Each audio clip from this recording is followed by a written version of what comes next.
Mr. Dave Hardin, Director of USAID Operations in Yemen, thank you very much for coming here. Thank you for giving us some of your time today. Well, thank you for having me.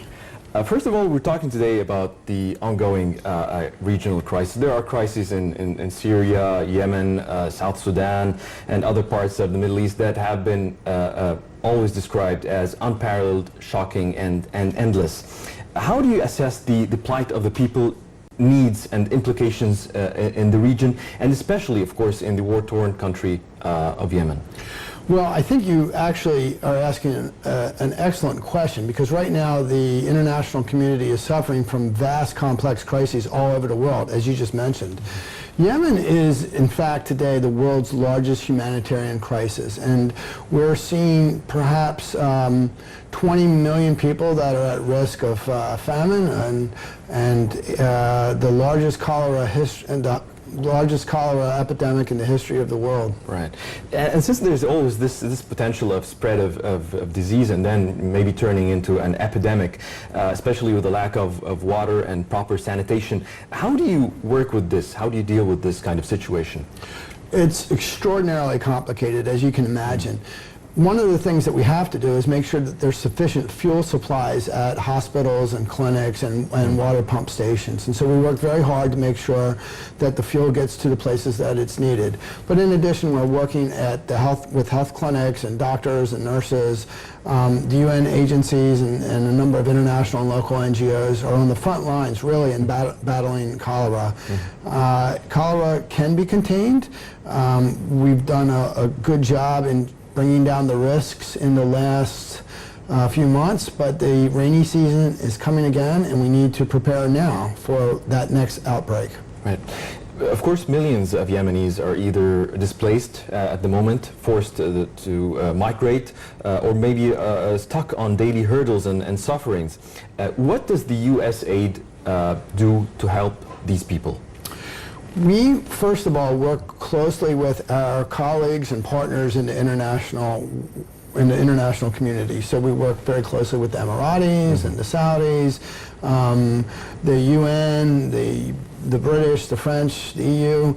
And right now, what we're trying to do is raise enough funds. And there will be a conference in Geneva next week with a pledge for $3.5 billion, where we will be able to address the needs of the most vulnerable. So we want to feed the hungry. We want to give medicine to the sick. We want to give housing or shelter to the homeless. And this requires that we work very carefully across battle lines with different actors, in a very difficult environment. But we actually have very sophisticated teams that are used to doing this work. And these actors are sometimes governments as well, right? So with the conflict and the infrastructure that is destroyed in Yemen, how do you evaluate the international response, since you mentioned these actors and sometimes it's governments that you have to work with? And do you think that the response meets the need on the ground? Well, the humanitarian crisis in Yemen is frankly overwhelming, and from a humanitarian perspective, we're just trying to play catch up. We're trying to get food to those who need it, and at the end of this, though, there has to be a political accommodation. There has to be some kind of political resolution that allows the parties to chart a path towards peace and to create the systems that would allow them to live with some dignity. So not only are we providing humanitarian assistance, but we're working very hard to provide development assistance that would allow the country and the people to begin to stabilize, to create both the educational opportunities and the institutional governance opportunities that would hopefully create a better future for Yemen. And in your pursuit of these goals to stabilize the situation, what are the main challenges and hurdles that you face, and have you had any successes? Well, this is an extraordinarily complicated war. It may be the most complicated war that I've led the civilian response to. It's geographically divided. There's external actors that are in play here, and it's tough. It's a very tough environment. But despite those challenges, I'm proud of some of the work that we've done and some of the partners that we've made with our Yemeni colleagues. We're working with fishermen in Wokala. We've given them technology and boats and equipment. And these men,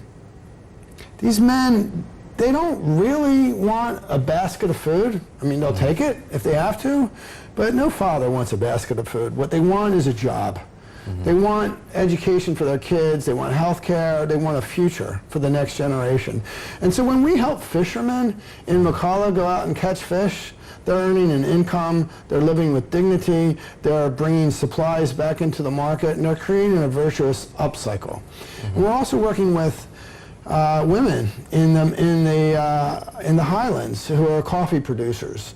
Now imagine, amid this entire war, women are producing coffee and selling it to high-end markets. So when you're in Cairo or London or New York, you have a chance to drink Yemeni coffee, and when you do that, you're actually helping these women create a better life for their families. Wow, that's amazing. Of course, poverty and conflicts are inextricably linked to authoritarianism and terrorism as well. With the people bearing, of course, the consequences of all of these, what are your plans if the conflict in Yemen has broader and maybe more long-term implications? I have now studied the roots of conflict for 20 years. I've helped understand the consequences of war and how to get out of war.